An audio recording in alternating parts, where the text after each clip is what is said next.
ٹک talker عائشہ جس نے اس گھر میں کچھ دنوں بعد دلہن بن کر آنا تھا، جس کی شاپنگ کی تیاریاں جاری تھی، جس کے لیے یہ گھر جو ہے خوبصورت بنایا جا رہا تھا، اس ماں کو علم نہیں تھا کہ وہ بدبخت ان کے بیٹے کی جان کی دشمن بن جائے گی۔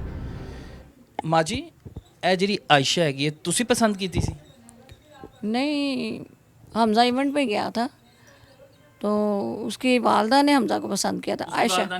ہاں جی، تو عائشہ کے ساتھ تقریباً 1.5 سال ہو گیا تھا، تو حمزہ اکثر اوقات ذکر کرتا تھا عائشہ کے بارے میں کہ کیسی لڑکی ہے، یہاں آپ ملنے جاتی ہوں گی، کیسا لگتی تھی آپ کو اخلاق سے؟ نہیں، اخلاق وائز بہت اچھی تھی، میں بھی ملنے جاتی تھی، ایون کہ کبھی وہ یہاں پر بھی ہمارے گھر بھی آ جاتی تھی، ایسی بات نہیں تھی۔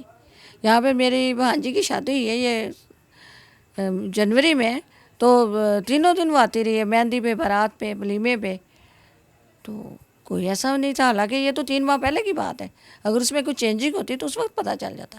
بالکل ہمارے ساتھ ساتھ ہو رہی ہے۔ اس کے بعد یہ پتہ تھا کہ یہ بدبختی اس حد تک کرے گی؟ نہیں، بالکل بھی نہیں، بلکہ آپ یقین جانیں کہ وہاں پر وہ حمزہ کے ماموں کہہ رہے تھے کہ عائشہ کیا ہے آپ کا پروگرام، تو اس کی والدہ کہتے ہیں بھائی اگر آپ چاہتے تو آپ اس کے ساتھ ہی اس کا نکاح کر دیتے، یعنی کہ وہ اس رینج میں تھی، تو ہمارے تو ذہن میں بھی نہیں تھا کہ اس طرح کی یہ حرکت کرنی ہے انہوں نے۔ بچے کی حالت، اب بچہ تو چیخے مار مار کے رات کو روتا ہے۔ بالکل، یہ پچھلے ہفتے کی بات ہے کہ چیخے مار مار کر رو رہا تھا اور کہہ رہا تھا کہ میری بس ہو گئی ہے، بس ہو گئی ہے، اب مجھ سے برداشت نہیں ہوتا۔ تو آپ یقین کریں کہ میں خود اس کے ساتھ روتی تھی کہ حمزہ میں کیا کر سکتی ہوں بیٹا، کچھ نہیں کر سکتی، بس ہماری بدبختی کہ ہم نے اسے سلیکٹ کیا اور اسے جان نہ سکے کہ یہ کیا چیز ہے۔ حمزہ کو شروع سے ہی آپ نے پالا تھا، والد حمزہ کے نہیں ہیں؟ ہاں جی، 7 سال کا تھا تو میں نے خود ہی پالا تھا۔ تو یہ دیکھ لیں کہ ماشاءاللہ اب یہ 2001 میں پیدا ہوا ہے، تو 24 سال کا ہو گیا۔ ہاں جی بالکل، تو وہاں سے لے کر یہ پیریڈ جو تھا کتنا مشکل تھا، کٹھن تھا، لیکن خدا کا شکر ہے کہ میں نے خوش اسلوبی سے یہاں تک اسے لے کر آئی کہ شکر ہے چلے اب میں اپنے اس فرض سے سب دوش ہو جاؤں گی، لیکن اسے ذرا بھی ترس نہیں آیا کہ میں یہ اس کے ساتھ کیا کر رہی ہوں، کہ یہ میرے ساتھ کتنے مخلص ہیں، اس کے گھر والے، اسے سب پتہ تھا کہ ایک حمزہ اور اس کی والدہ ہی تو ہے، اور پیچھے کوئی تیسرا بندہ بھی نہیں ہے، ماموں وغیرہ ہیں وہ اپنی لائف میں مصروف ہیں، کوئی چکر ہی نہیں، بے شک ہم رہتے تھے تو کوئی روک ٹوک کوئی بات ہی نہیں تھی۔ کبھی باتوں سے حمزہ کی لگا ہو کہ حمزہ کو جو عائشہ پہ شک ہے یا حمزہ کے جو تعلقات عائشہ کے ساتھ ٹھیک نہیں ہیں، ہو سکتا ہے کہ ناراضگیاں چلتی ہیں؟ ہاں، یہ 6-7 ماہ پہلے مجھے 1-2 دفعہ کہا کہ ماما وہ میں جاتا ہوں تو میرے ساتھ وہ سیدھے منہ بات نہیں کرتی، بلکہ میں نے ایک دفعہ مجھے یاد آیا کہ میں نے فون پہ اسے پوچھا بھی عائشہ یہ حمزہ اس طرح غصے میں آیا ہے کوئی بات ہے؟ کہتی نہیں، میں نے اسے کہا تھا کہ آپ اس کا انتظار کر رہی ہوں گی، دیر ہو جائے گی، پھر آپ پریشان ہو جاتی ہیں، تو میں نے یہ صرف کہا تھا کہ آپ ٹائم سے گھر چلے جائیں، لیکن حمزہ کہتا ماما جھوٹ بول رہی ہے، ایسی کوئی بات نہیں تھی، وہ میرے ساتھ بات ہی نہیں کر رہی تھی۔ 1-2 دفعہ میں نے کہا نہیں بیٹا، گھر کے مسئلے مسائل ہوتے ہیں، ان کے گھر کوئی مہمان وغیرہ آئے ہوتے ہیں، وہ نہیں فالو کر سکتی کہ آپ انہیں فیس کریں، تو ہو سکتا ہے اس وجہ سے اس نے کہہ دیا کہ آپ چلے جائیں، تو ایسی بات نہیں ہے۔ مجھے شک ہی نہیں ہوا اس پہ، میں نے کہا کوئی بات نہیں، جب گھر آئے گی تو خود بخود چینجنگ اس میں آ جائے تو گی۔ شادی کی تیاریاں کر رہے تھے، شاپنگز وغیرہ کر رہے تھے؟ ہاں جی بالکل، شاپنگ ہو گئی تھی، بلکہ ہماری مکمل تھی، یعنی نکاح تک کی تو مکمل ہو گئی تھی، اس کے بعد تھا کہ جو ولیمے وغیرہ کی تھوڑی بہت شاپنگ رہ گئی ہے تو وہ ہم نکاح کے بعد کر دیں گے، بلکہ تھوڑی سی رہ گئی تھی کہ جو ولیمے وغیرہ کا ایونٹ کرنا تھا اس کے بارے میں جو اس کی شاپنگ تھی، تو ہم نے کہا تھا عائشہ کو بلکہ ساتھ لے کر جائیں گے نکاح کے بعد، اور اس کی پسند جو ولیمے کا ڈریس ہے اسے کہیں گے کہ آپ خود پسند کریں، اپنی پسند کا، اپنی پسند کا لہنگا لو۔ ہاں جی۔ تو پسند کا لہنگا کیا لینا، وہ تو لڑکا ہی کوئی اور پسند کر کے بیٹھی ہوئی تھی۔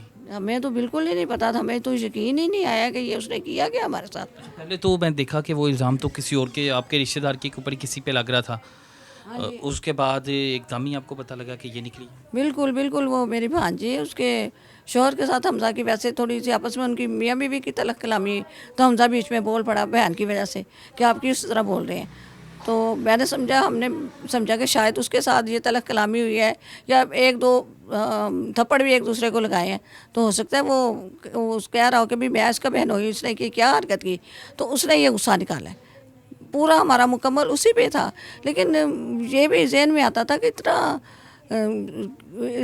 घिनौना जुर्म वो कर नहीं सकता। ज़ाहिर है इस तरह तो उसने हमजा ने क्या किया या उसने क्या किया, एक दो थप्पड़ों की वजह से, लेकिन फिर हमारी हमजा की किसी के साथ लड़ाई थी ही नहीं। बच्चा हमज़ा तो बहुत तकलीफ़ में, हमज़ा को मैं देख रहा हूँ और हमज़ा की तस्वीरें में साथ चल रही हैं, वीडियो चल रही है। हमज़ा जो जिस हालत में है उसके लिए बोलना ही बहुत मुश्किल है। बच्चे को तो माँ जी कांटा चुभे ना, माँ नहीं बर्दाश्त करती, और इस कदर तकलीफ़ में मेरी माँ का किस कदर हौसला है। आप यकीन नहीं कर सकते कि मैं किन मराहल से गुज़री हूँ। मैं अपनी कैफियत बयान नहीं कर सकती कि मेरे पे क्या मत टूट पड़ी थी जब मुझे ये खबर मिली कि इस तरह हमजा पे किसी ने तेज़ाब फेंक दिया है। उस बेरहम को मैंने कहा मेरे बच्चे पे ज़रा भी तरस नहीं आया, ये कौन दुश्मन हमारा हो सकता है। और हम उधर आयशा के घर ये कह रहे थे कि वो किस तरह इस हालात का मुकाबला करेंगे। हमें उनकी फ़िक्र थी कि वो बेचारे लड़की वाले हैं, क्या सोच रहे होंगे, उनके घर आएंगे क्या होगी, लड़की पे क्या बीतेगी। हम उसके पहुँचे हुए कि उसका ज़हन का सोच रहे थे कि लड़की वाले अब इधर रिश्ता होना था, उनको बातें सुनना पड़ेंगी, या हो सकता है रिश्ता टूट जाए। हाँ जी बिल्कुल ऐसा ही था कि और फिर दरमियान में जब ये सारा कुछ हुआ तो मुझसे पूछा है हमजा के मेरे रिलेटिव्स ने कि लड़की आती है। मैंने कहा हाँ जी वो तो बहुत अच्छे हैं, वो तो हमजा का डेली पता लेने के लिए आती है। तो हम तो आयशा की फ़िक्र में थे कि आयशा के दिल पे क्या बीत रही होगी, लेकिन हमें नहीं पता था कि ये सारा कुछ करवाने वाली ही आयशा है। आयशा की वालिदा को इस चीज़ का इल्म था कि उसके कई और ताल्लुकात हैं। मेरे ख्याल में मैं नहीं मानती कि 6-7 माह से कोई घर में आ रहा हो, उसमें कुछ मिल रहा हो, उसमें चेंजिंग हो। माँ को बिल्कुल, माँ जो होती है वो बेटी को अच्छी तरह जानती है। जिस तरह मैं हमजा को अच्छी तरह जानती हूँ, मुझे पता है कि मैं हमजा मेरे से बेहतर कोई नहीं से जानता, तो वो भी लाजमी बात है, वो हो सकता है वो छुपा रही हो हमसे। उसने सोचा कि निकाह हो जाएगा, खुद ब खुद सही हो जाएगी, लेकिन उसने अब जब ये सारा पता लग गया, उसकी माँ को भी पता लग गया कि मेरी बेटी गलत थी, उसके आशिकों ने उसका नाम भी ले लिया आयशा का, तो क्या कहा है उसकी वालिदा से? बात हुई, मुलाकात हुई, कुछ कहा, कोई बयान आया सामने? 1-2 दफ़ा मुझे उसने फ़ोन किया है कि हाल बताएं हमजा का। मैंने कहा ठीक है, आप मोबाइल बंद कर देते हैं। मैंने कहा मेरे पास टाइम ही नहीं है। तो हमजा मुझे बता रहा था कि मामा नेक्स्ट बल्कि नहीं पिछले 2 दिन पहले उसका फ़ोन आया उसकी वालदा का, तो कहती है कि हमज़ा आप और आपका दोस्त ही हमें यहाँ से छुटकारा दिला सकते हैं, इसके अलावा कोई चारा नहीं है। तो हमज़ा ने कहा आप सोचे भी नहीं कि मैं ऐसा करूँगा। तो उसकी वालिदा कह रही हैं कि आयशा को बाहर निकलवा लो, माफ़ कर दूँ। हाँ जी, उसका यही मसला मतलब होगा ना कि आप ही हमें यहाँ से निकाल सकते हैं, उसके अलावा कोई नहीं है। नहीं हमज़ा, ये जो आयशा पे इल्ज़ाम लग रहा है, ये वो पीछे वो लगा रहे हैं हमारे ख़िलाफ़, कोई साजिश हो रही है। उसकी माँ के ये बयान आते हैं, बल्कि यहाँ पर भी उसने यही कहा कि कोई साजिश है। ये तुम्हारी बदबख्त बेटी ने मेरे बच्चे की ज़िंदगी ख़राब कर दी, उसका वो निशानात, वो अब बहुत मुश्किल है जो जाएँ निशानात, जब तक नज़र आएंगे तो बद्दुआएं निकलेंगी ना, माँ की बद्दुआएं भी निकलेंगी, उस बच्चे के दिल से बद्दुआएं निकलेंगी। बिल्कुल बिल्कुल इसी तरह है।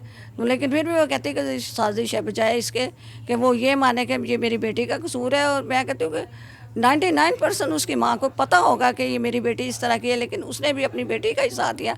उसने सोचा कि ये मेरी घर वालों की इज़्ज़त है, मैं इनको मिलिया मेड ना करूं, लेकिन हमज़ा की वो ज़िंदगी से खेल गई। हमज़ा को उसने निशाना बना दिया। घर वालों पर ये शो नहीं किया, रिश्तेदारों पर ये शो नहीं किया कि इन्हें पता चल जाए कि मैं यहाँ पर नहीं करना चाहती। शुक्र अल्हम्दुलिल्लाह बच्चे की जान बची। वो तो उसने तो ये भी कह दिया था कि अगर जान से मारना तो मारती। हाँ जी बिल्कुल, उसने कहा है, बयान दिया है जिन्होंने तेज़ाब फेंका कि उसने हमें यही कहा था कि आप मरता है तो मर जाने दो। कोई पैगाम देना चाहती हैं मरीम नवाज़ को, आईजी पंजाब साहब को, कि ख़ास तौर पर ऐसे लोगों के लिए कोई सज़ाएं ऐसी होनी चाहिए ताकि दूसरे इससे इबरत हासिल करें? अल्लाह का शुक्र आपका बच्चा महफूज है। हाँ जी, मैं वज़ीर आला से दरख्वास्त करती हूँ कि ऐसे जो हैं ना वाक़ई, तो उन्हें आप सज़ा दें, उन्हें सबक सिखाएं ताकि आइंदा कोई करने के काबिल ना हो। हमारे जैसे पता नहीं कितने पीछे बेगुनाह ये सज़ा भुगत चुके हैं और मज़ीद आगे ना भुगतें। हमारे साथ जो हुआ है, हमें इंसाफ चाहिए। बिल्कुल ऐसे ही है जी, कि बहुत से ऐसे लोग हैं कि जो इन चीज़ों का शिकार होती हैं, लेकिन बात यह है कि जब तक मुलजिमों को सज़ाएं नहीं ना मिलती, वो जेलों में रहते हैं, तो दूसरे में जो थोड़ा हौसला और मज़ीद पैदा होता है। जब तक इन्हें सज़ाएं नहीं मिलेंगी तो मुझे नहीं लगता कि ये चीज़ें थमेंगी। तो कोशिश ये की जानी चाहिए कि जो इस तरह के बदबख्त हैं उनको फौरी सज़ा दे देनी चाहिए।